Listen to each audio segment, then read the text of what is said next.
Okay, wow, I am running just a little bit late tonight, but I am so excited to talk a little bit about um, courting the vicar's daughter. Let me grab my paperback.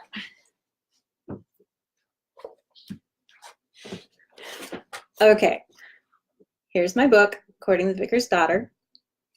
I have no way of knowing if the volume and everything is okay, so as people tune in, if you can't hear me or anything, just let me know and I'll try and play with things. Um, but we talked about this a little bit in my reader group. About how nice it would be to actually sit and talk about one of my books. And honestly, this is something very new for me, so we'll just do our best to make it an interesting evening. Let's see. One of the questions that was asked by somebody on the Facebook group was where I got the idea for my story. Anybody who's been reading the series knows that Harry was mentioned. He's the hero in Courting the Vicar's Daughter in the very first book, the social tutor. He's just briefly mentioned as the younger brother who is away at school. And that's all he is for books 1, 2, 3, and 4. And in the 5th book about about Rebecca, thank you, Rebecca and Christian, Harry shows up. And you finally get to meet him. And he's this really kind of fun teenager who always is looking on the bright side of things. And he plays peacemaker a lot with his lousy dad and his siblings. So you get a glimpse of him and you get to know that he's just this nice guy. And as soon as I started writing him and actually had him on paper interacting with people, I knew he had to have his own story. Originally, I was thinking about ending the series with Miss Devon's choice with Rebecca and Christian.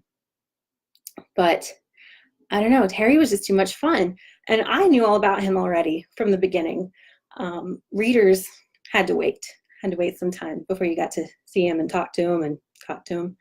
Guys, I'm a little bit nervous and I'm a little bit flustered because it has been a long day. Hi, Karen. So be patient with me while I gather my thoughts here.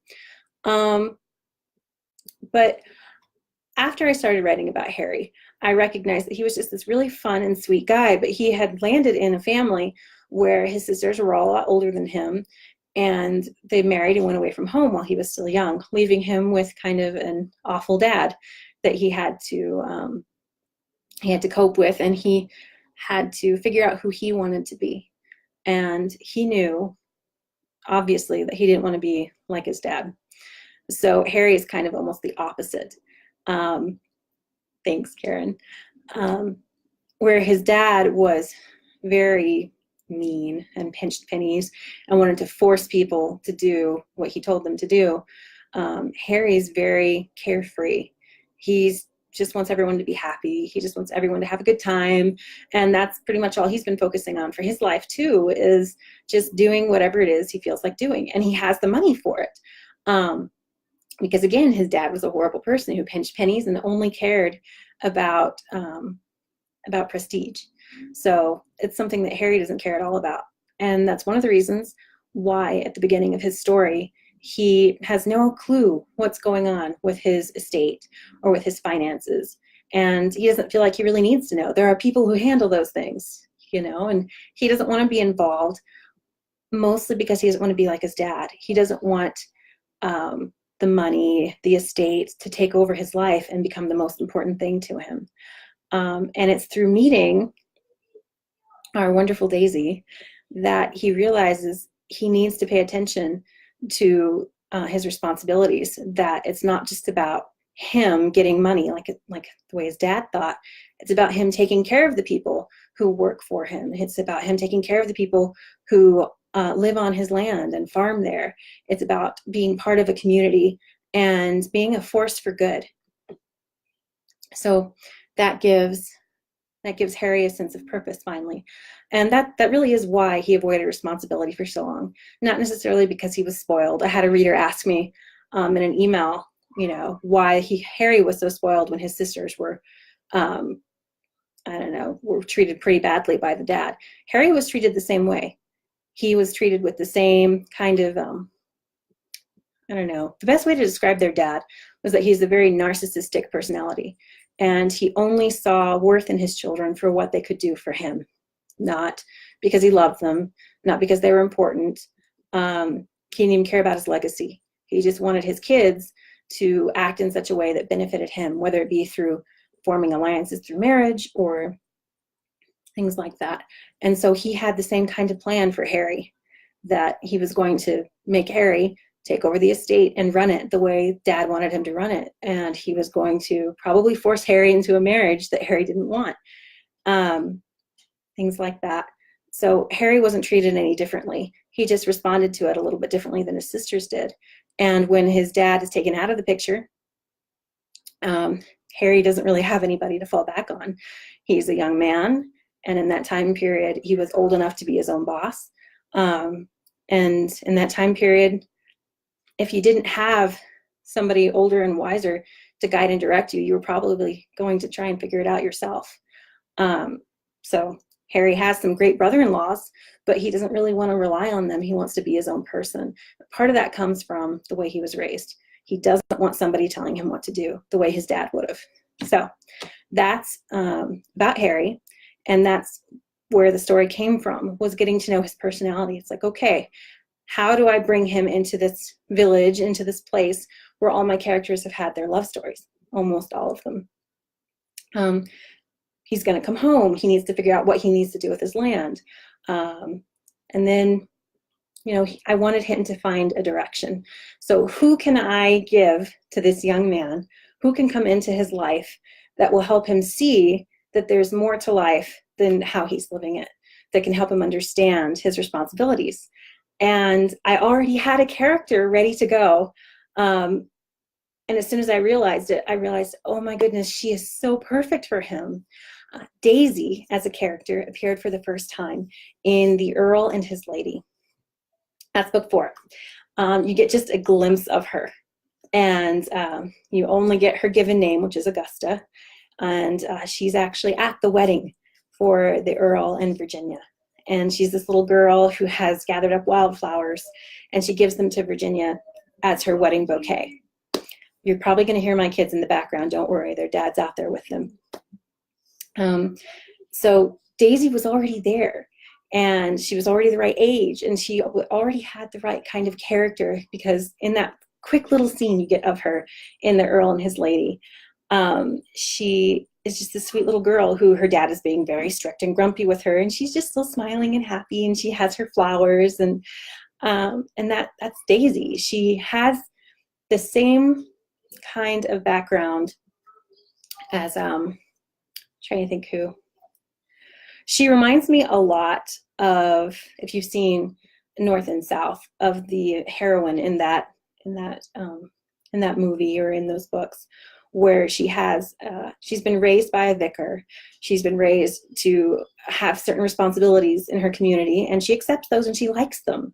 And she's been raised to, toe the line, but still be herself. So she's this very happy person. She's very self-possessed, but she has the standard that she believes she always has to meet. She always has to be the perfect vicar's daughter. And she has all these hopes and dreams for helping other people. And she loves her father. She has a good relationship with him, even though he's kind of strict and solemn. And so here she is with a direction, with a dream, with goals. And she's a big part of her community. And all of a sudden, this young man comes back into town, type of a thing, and he has no idea what he's doing, but she sees so much potential in him. And that's how this story happened. I thought about Harry, I thought about what his life was like and what was going on with him. And I thought, who could possibly meet this young man and help him realize that he has to change. He has to do things differently. And there was Daisy, and there's the story. So that's how I come up with stories. Let's see. Another question that was asked earlier was on the group page, was if I could explain how Harry's story fits in to the series and everywhere else. I think I've kind of done that. He's the youngest brother in the group of 3 sisters that the story all started with. Julia, Christine, and Rebecca were in the first book, and then they mentioned they have a brother named Horace. and Harry is a nickname for horse. So that's where he fits in. So he's the youngest brother, and he finally is all grown up by the time we get to this book, and he's ready for a love story of his own. Let's see. Let me see if I can find any more questions. Opening up windows and looking. If anybody who's watching right now would like to ask anything or comment on anything, you're more than welcome to, so I'm not just speaking into the void here. I can see you guys. I see that you're logged in. Hi, Emily. Okay, Felicia said, what does your shirt say? Oh, I think you guys don't have a mirror image, but it says, obstinate, headstrong girl. And that is a profile of the famous Jane Austen. If you're a Regency author, you're pretty much in love with Jane Austen, at least the movies. Hopefully you've read the books if you're writing in the same era. But this shirt was made for a little group of authors. The same ladies that I'm doing the fairy tale series with, actually. We had ourselves a little retreat. I think, see on the back, we call ourselves the ladies of the assembly room. But we had ourselves a little retreat last November, and we made these shirts, and just the 5 of us. It was so much fun. So I love it too. We got to make them out of vinyl and comfy shirts. But the quote, obstinate, headstrong girl, is actually what Lady Catherine says to Elizabeth Bennet when she's trying to insult her. But of course, anybody who loves Elizabeth immediately sees that as the compliment that it is. Thanks, Karen. I'm glad you're liking me just sitting here rambling. Thanks, Deborah. It's a fun shirt. You can find variations of this on Amazon. We just made our own because we didn't want to have to order the shirts and then maybe not like the product. So, but I love Jane Austen. Pretty much love everything about her and everything she's ever done. She's the reason I'm writing Regency. It's because I read all of her books. I've seen most of the movies. And it was just such an interesting time period for women to be in, because they had so many rules that they had to keep and so many social things that they had to do if they wanted to be considered a gentlewoman. And if they weren't getting married, a lot of them had no purpose. So it's just interesting to explore what it might have been like to be a woman and have feelings of independence and your own idea of who you want to be and what you want to do. But the world around you is telling you, sorry, you can't do that. You have to have a husband to matter. You have to have a father to, see you through life. You have to conform to these ideas. But there were so many women who lived back then who worked within the limitations they were given to do great things. Her books are great. They can be hard to get through. I really recommend some of the audiobooks that you can get on Audible, especially the ones done by BBC. Some of them are dramatizations more than a straight reading of the book, but they're really, really, really, really good. And really well done, of course. Anything BBC seems to be really well done. Okay, I'm looking for more questions that might have been posted to the group. Okay, covered ideas for stories. And I know I saw a couple. Okay. Actually, there weren't very many questions. It's mostly people saying that they enjoyed the books, which I'm so glad that everybody loved it. Was it a hard choice to have Harry's dad die? Love to hate him. He was too good at being the villain. He was really good at being the villain. And he's the only character that I straight up based on somebody I know. If that tells you something. I actually decided that he would probably not be around by the time I wrote Harry's book. Quite some time ago, and I deliberated with another of my friends about the best way to do him in. A lot of people have written me to tell me that they have somebody like the senior Mr. Devon in their lives, or they have had someone like that. It's kind of scary. He's an awful person, very narcissistic. And narcissists can be very, very dangerous to have in your life. So I knew that I didn't want him to stick around for very long. And I tried every time I wrote him to give him, subtle digs to bring him down, to humble him. I had several people say I needed to find a way to redeem him when I was writing him as a character, and I just couldn't make it happen in my head. He's just too into himself as a man of his time, just not a good guy. And he needed to be gone for Harry's story to take place, for one thing. And then it just was kind of cathartic, actually, to take this man who had been a villain, complete, the character that I created. It was kind of cathartic to just have him go away. That sounds awful. Writers, though, often have to kill characters, and sometimes they're gleeful about it, and sometimes they're sad about it. This one just felt right. It wasn't a hard decision to make. I never particularly liked him, even though I'm the one who made him. And I just could not see him being redeemed in this life. I just couldn't see it. And so the friend and I discussed the best way to get rid of him. This doesn't sound awful. It sounds like we're plotting something just terrible when we talk about these things outside of authors having conversations about characters. But we said, you know what? It just needs to be bad. It just needs to be, believable, and it needs to be bad. So injuring himself and then not recovering from infection, that was a fairly common way to die back then. It wasn't particularly nice or sweet, so he didn't really deserve nice or sweet. Sorry, that's just how I felt about him. So he's gone. Yay! And we don't have to worry about him anymore. A question that I received via email from a newsletter subscriber recently asked me if I really was done with the series after this book. And I just want to say, I'm telling everyone right now, I'm done. I'm done. I probably will come back eventually and add at least a few little stories for some of the minor characters. For instance, Virginia's oldest son, Philip.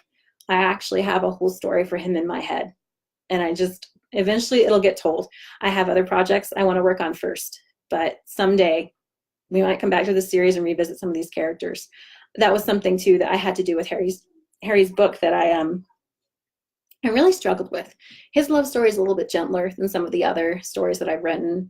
It's a little bit shorter, and it's because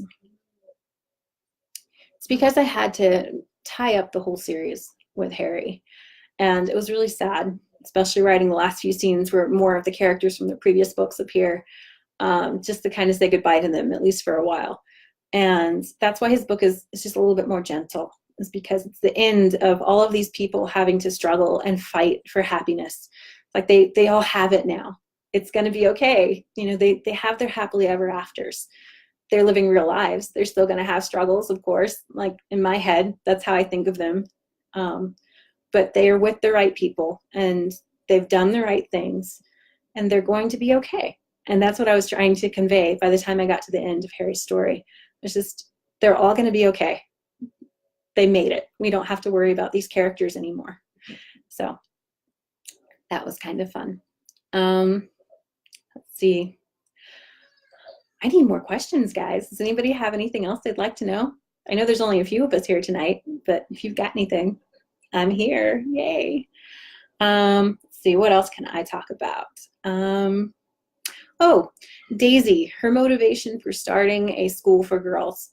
In the time period that I wrote this book, there weren't very many schools for children who were not already part of middle class or more affluent families. If you were working class, there weren't even any laws that made you have to go to school.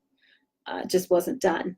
The Church of England was in charge of a lot of little schools, and a lot of the times they would have curates, or it would be the vicar or the vicar's wife who would teach the little community schools. But not every parish had them. Not every community had them. It wasn't a requirement in British law until the late 1800s that children go to school. And that actually came up as also part of the Industrial Revolution, as they started seeing all these horrible things happening to children in factories, and that children would be going to work earlier and earlier and never receive any kind of education.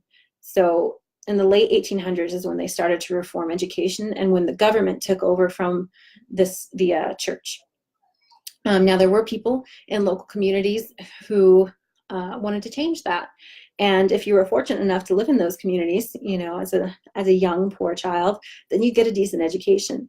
There was one woman in particular I read about, a countess, who had a school at her house for the daughters of local people, tenants and local tradesmen, and they could come for 3 hours every Sunday and learn how to read. And they would learn things from the Bible, and they would learn appropriate behavior. They'd learn manners and things.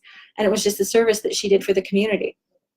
Just one person, 3 hours a week. She took all these children into her home and taught them. And that was kind of my inspiration for what Daisy was attempting to do. She was attempting to just give them another thing to do, another chance at bettering their positions and bettering their lives.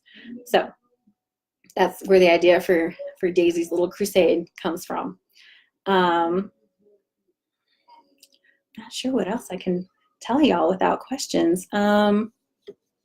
Let's see. You get a glimpse of Christine again in this book. And the last time she was mentioned in Miss Devon's Choice, she was having a lot of problems with conceiving. Infertility was a thing. I mean, we still struggle with it today. We don't always know what causes it, but infertility in that time period was really frowned upon a lot of the times, that they thought if a woman couldn't have children, she was worthless. And it would have presented a very difficult thing for Christine to be married that long and not have had any children, not even have any miscarriages, which are really sad, but to just be in that position. I have several friends who have struggled with infertility, and I don't feel like I'm the right person to write about it in detail, because it's a very personal thing and a very emotional thing, and it changes the lives of women. It really does. But I wanted to kind of, I'm not even sure what the right word is, I wanted to acknowledge that it could be a difficulty for one of my heroines, that it was something that she struggled with and hurt her and made life hard for a little bit, and even made her act a little bit out of character just because of that intense worry and stress she had. You'll notice in Courting the Vicar's Daughter, because I am the creator of that world, I did give her children, but it took several years for her to be able to conceive. And just, I don't know, I know all these things about my characters that don't always make it to the pages, and I just like to give everyone just a little bit of a glimpse of what's happening when my characters aren't center stage, when Christine isn't the heroine of her story. What else is going on in her life? And it's fun. It's so much fun to know these characters almost like they're real people. They aren't real people. They're in my head, but I know them, and I get to tell their stories, and it's such a privilege to be able to do that. And it's so amazing to have so many people reading my books. Thousands of copies of all of my books have been read in paperback and electronic format, and all over the world. I have people in Denmark who are reading my books. I have people in Italy and Mexico and South Africa and Australia and just India. There are a lot of people in India who are reading my books.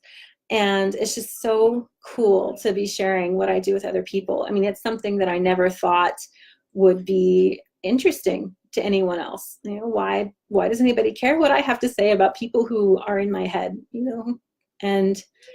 And there's been just this huge outpouring of people emailing me and saying, thanks for the books, and really love them.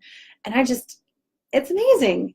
If you have a dream, if you have something you want to do, start working on getting to that. I mean, I've loved writing since I was 14 years old.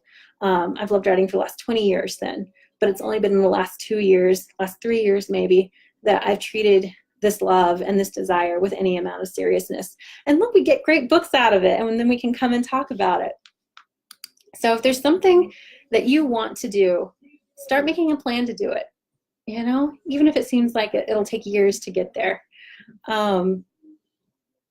It's a great feeling to be doing what I really love. And my family is really supportive, so I'm very grateful for that. No more questions, guys? Really? I can just sit here and keep talking. I feel bad if we just don't have any more questions and I just have to finish. Let's see. What else can we talk about with Courting the Vicar's Daughter? Do you guys love the cover? Can you see it? Isn't it beautiful? This is the first cover that my designer and I actually had problems with, where she created something that was absolutely beautiful, and we looked at it and we said, yeah, this is good. We like this one. And then like a week later, Shayla, that's my designer and my friend, she messaged me and she said, this cover is wrong. We can't use this cover on your book. It doesn't fit. It doesn't fit the characters. And so we switched to what it is now. The old cover is still on Goodreads. I haven't been able to get that switched out yet. So if you want to see what I'm talking about. And the other cover, we've got a like really tall man with this like really chiseled chin. Like he has a chin like a superhero. It's just like chin. And this beautiful woman who's pressed up against him, and they're kind of a somewhat dramatic pose.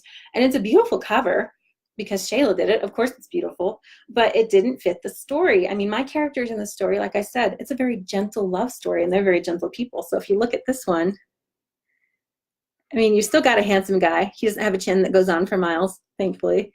And it's just the colors are softer. It's all so much more subtle. It's beautiful. So that's a lot of fun. Let me talk about my next series just a little bit for those who are still hanging out. My next series is going to be called the Englewood Series. And it's named after a place where all of my characters grew up as children and played with each other and were friends and things together. So Englewood Keep is the name of this beautiful estate, and the Earl of this estate, I had to start with an Earl, but the Earl of this estate and is the first friend who gets his love story. There are 5 friends. The man who grows up to be the Earl, 2 twin girls who grew up to be lovely young ladies, a young man who grows up to be a vicar, and another gentleman who went and served in the British Army again in the war against Napoleon. So it's an interesting cast of characters, and we enter the story, the first story, when they're all grown up. And the first character to get his love story is the Earl, and his name is Silas. I love that name, Silas. My husband would never let me use that for a boy. That's another fun thing about being an author, is you can take all the names that you know will never quite work for your actual children, and you can give them to these made-up people. So Silas is the hero of the first love story, and the heroine's name is Esther. I always loved that name, and I love the story of Esther. And so there you go, Silas and Esther. And they start off with a real bang. If you've been able to read the sample chapter that's in the back of Courting the Vicar's Daughter, they start out with a nice big, like a literal bang. So it's been such a fun story to write. And I just finished editing the first draft last night and sent it to my editor. So she's going to go through it the next couple of weeks, send it back to me with suggestions and edits and changes to make. But I think I'll be able to get it out sometime at the beginning of May. I'm really excited about it. So watch for that. Thanks for chatting with me tonight. Those of you who could make it, I really appreciate it. And maybe we'll do this again soon if y'all liked it. So I'm going to say bye for now. And if anybody has any other questions that they want to ask after this video is over, just go ahead and add it to the comments and I'll answer when I see it. So thanks so much for being here. I really appreciate it. Thank you so much, Felicia and Karen and Lori and Sarah and Deborah. And who else? Emily and Amy and Autumn and Carrie. Thank you so much, everyone. I really appreciate your support. So y'all have a great evening, and I'll talk to you later.